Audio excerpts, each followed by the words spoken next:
Hello world, it's me Dojo. Welcome back to my YouTube channel. And today guys, in this video, pag-aaralan naman natin guys yung nested while loop. So napag-aralan na natin yung mga loops. Ngayon guys, alam ko ready na tayo sa nested while loops. So again, remind ko lang kayo ng konti, ano ba ibig sabihin ng nested? So sinabi ko na sa mga nakaraang videos ko. Pag sinabi natin nested guys, parang meron pa sa loob, ganun ang kahulugan nun, no? Kunyari ganito, merong box. Sa loob nun, meron pang box. Kumbaga, nested box ang nangyari. So sa while loop guys, sa nested while loop, ganun yung mangyari. Merong outer while loop, tapos sa loob nun, meron pang isang while loop pa, yung inner while loop. Okay? So syempre, para mas maintindihan na natin ito ng mas maliwanag guys, open na natin yung mga code editor na gagamitin natin. Ayan, so as you can see, ang gamit ko ngayon guys is VS Code. Ito na yung ating Java boilerplate at andito na rin yung ating topic for today's video. Nested while loop. So yan, ano ibig sabihin ng while loop? While loop inside a while loop. Ibig sabihin, merong while loop sa labas tapos sa loob nun may while loop pa. Now, para ma-demonstrate ko sa inyo to guys ng maganda at mas malinaw, kailangan natin i-code to, diba? So, kailangan natin mag-isip ng program kung saan pwede natin gamitin tong nested while loop to demonstrate at maintindihan natin paano siya kinocode at ano yung mga use cases niya, okay? So, for example, ganito. Demonstrate natin to, gagawa tayo ng program. Sabihin natin, ang gagawin nating program is ganito. Lagay ako ng comment dito, guys. Yung program natin is gusto ko magdo-drawing siya. Ito yung i-drawing niya. Ayan. So, gusto ko mag-drawing siya ng square gamit yung asterisk. So, guys, ito yung gusto kong gawin ng ating program. Yan. Magdo-drawing siya ng square using asterisk. So, dito magagamit talaga natin yung nested while loop. Ngayon, bago ko simulan yung pagko-code, gusto ko maintindihan ninyo, obserbahan muna natin yung ating square. Okay? Ano bang meron sa square natin? So, meron tayong dalawang bagay dito, guys. Meron tayong row, tapos meron tayong column. Yan ha, tandaan ninyo. So, ano yung row? Yung row natin, guys, lahat ng horizontal, yung mga pahaba, yun yung row. Eto siya. Yan, row yan, guys, row. Ngayon, yung column naman, yun naman yung mga pababa. Eto naman yun. Yan, lahat ng pababa, columns yan, no? Yung mga pahaba, yung pababa, column, yung pahaba, or pahalang, yun yung row. Horizontal, row, tapos yung vertical, yun yung columns. So, yan yung una nating dapat intindihin, no? Para magkaroon na tayo agad ng idea. Ngayon, simulan na natin sa coding. I hope na naalala nyo pa kung paano mag-while loop, pinag-aralan na natin to. So, una natin gagawin, magde-declare tayo ng integer, tapos sabihin natin, eto yung outer while loop, ha? Ang integer ng outer while loop, uunahan natin sa row. Tapos, bibigyan ko siya ng value na 1, end of the statement. Bakit 1? Kasi dyan tayo magsisimula Hindi ka naman pwede magsimula sa 5 or sa 4, diba? Magbibilang ka sa 1 tayo magsisimula. Ito guys, variable to ng outer while loop. Ngayon na-declare na natin and na-initialize na natin yung variable ng unang while loop. Anong gagawin natin? So, i-code na natin yung while loop. Paano ba yon? Mention mo yung while, tapos yung condition niya, at saka yung kanyang block of codes. Yan. Ngayon guys, punta ngayon tayo sa condition. Paano natin magagamit itong outer while loop na to, itong unang while loop, para makadrawing ng square na gawa sa asterisk? Simple lang. Since itong outer while loop, itinoka natin siya sa row, kailangan natin gumawa ng condition kung saan makakapag-drawing siya ng rows. Diba? Ng mga row. Paano yun? Sa tingin mo, deserve ba ng channel na to na masubscribe? Kung oo, please wag mo kalimutan i-click yung subscribe button. Kasi habang lumalaki itong community natin, is lalo kami na-inspire na gumawa pa ng marami pang mga simple at madaling intindihin ng mga tutorial sa hinaharap kung loloobin ng Diyos. And in return, gusto ko sana mag-comment ka dyan sa baba kung ano yung mga topic na gusto mong gawa namin ng mga video tutorials. Yun lang naman, balik na tayo sa topic.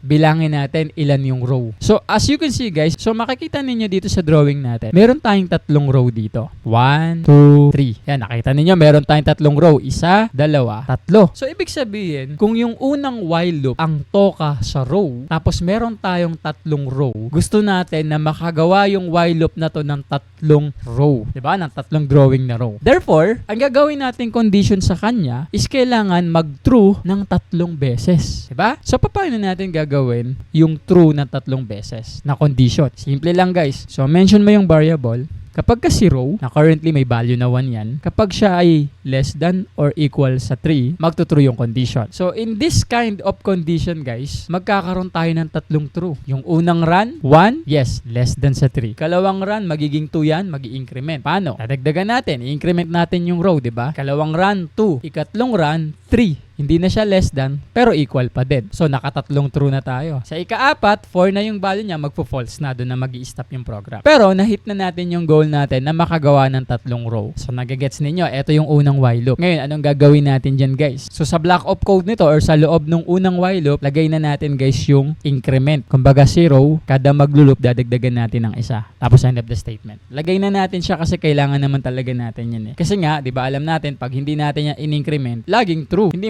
madadagdagan yung value ng row, hindi matitigil yung loop. So ang goal natin hanggang 3, so kailangan natin yung i-increment para dumating sa 4 na magpo-false na yung condition para makuha natin na 3 lang talaga yung row natin. Ay, ngayon guys, hindi pa tapos yan guys. Hindi lang row yung ilalagay natin sa loob ng while loop. Okay? Kung ito yung outer while loop, sa loob niyan, dito, sa loob ng parenthesis niya, dito rin natin ilalagay yung inner while loop. Okay guys? So paano ba mag-while loop? So alam nyo na, ito na yung pinakita ko example. Dahil ito guys ay inner while loop pa rin, may sarili pa rin siyang variable. So yun na ngayon yung column. Integer call, tapos equals 1. Ganun lang din, equals 1 lang din, then end of the statement. Tapos, dahil inner while loop to, while loop pa rin to, so meron siyang while, tapos meron siyang sarili niyang condition, at meron siyang sarili niyang block of quotes. Ayan. So, didikit ko na to dito. Yan guys, nakuha ninyo. So, sa loob ng while loop, syempre, nandun yung incrementation ng row. At hindi lang yun guys, sa loob nun, nandun din yung inner while loop na sinasabi ko sa inyo. Kung saan, itong inner while loop, siya naman yung toka sa column. Kung yung outer, ang toka sa row, yung inner, ang toka sa column. Nakukuha ninyo yung point ko mga tol. Ngayon, kung siya ang toka sa column, ano naman ang magiging condition ng inner while loop? So, simple lang. Si row, meron siyang 3 obligasyon. 3 row. Ayan, 1, 2, 3. Si column, guys, bilangin natin. 1, 2, 3, 4. 4 yung column para mag-drawing natin yung square na asterisk. So, ibig sabihin, pagdating sa while loop ni column, yung condition natin dapat 4 din. So, gagawin natin si column, hanggat siya ay less than or equal sa 4, magtutrue yung condition niya. Tapos, pag nag-true yung condition ni column, anong gusto natin mangyari? Doon na ngayon natin ipiprint yung asterisk. Okay? So, system out tayo dito. Ayan, system out, tapos asterisk, lagyan na natin ng space para hindi magkadikit. Nakuha ninyo guys, eto siya. Yan. Tapos, kada magpiprint yan guys, syempre, para dumating yung point na mag-stop yung condition ni column, maglalagay tayo ng increment. Paano? Tataasan natin yung value ni column every time na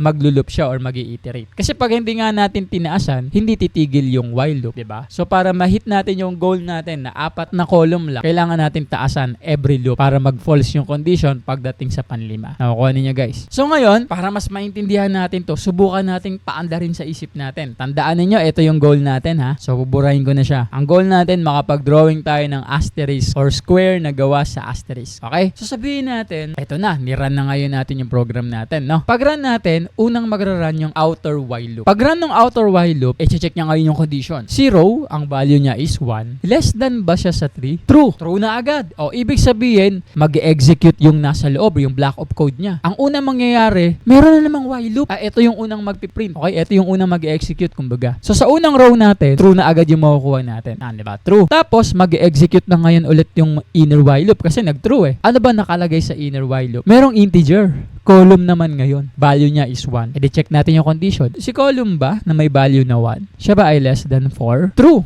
Kung true yan, magra-run ngayon yung block of codes niya. Ano yung nasa loob ng block of codes? System out or kumbaga magpiprint siya ng asterisk na may space. Okay, magpiprint ngayon yan. Asterisk, space. Pagkatapos niya dito naman siya. Tapos madadagdagan ng isa yung value ng column. So magiging 2 na. Ganyan na. Pagkatapos, lalabas na ba? Hindi pa. Maglulup ulit yan kasi nga condition is true. Therefore, maglulup yan. So pag loop niya, this time around, nadagdagan na yung value ni column. Si column ba na may value na 2? Bakit 2? Kasi nadagdagan na. Less than ba siya sa 4? True pa din. O ano mangyayari? Run mo ngayon to. Ibig sabihin, magpiprint na naman ng asterisk yan na may space. Tapos madadagdagan ng isa. So yung 2, magiging 3 na. Hindi pa tayo lalabas kasi nga true yung condition, maglulup na naman. Si column ba na may value na 3? Less than true. So, ibig sabihin nito guys, maglulup yan guys ng 4 na beses. Kasi yun nga yung condition natin kay column, di ba? 4 na beses. Sa 4 na beses na yon, 4 na beses din magpiprint yung asterisk na merong space. So sa unang row pa lang guys, makukuha na natin to. Nakuha nyo? Tapos, pag nag-5 na to, magpo-false na. Lalabas na ngayon tayo dito sa inner while loop. Tuloy na tayo ulit dito guys, sa ating row. I-increment natin yung row guys. Pag in-increment natin yan,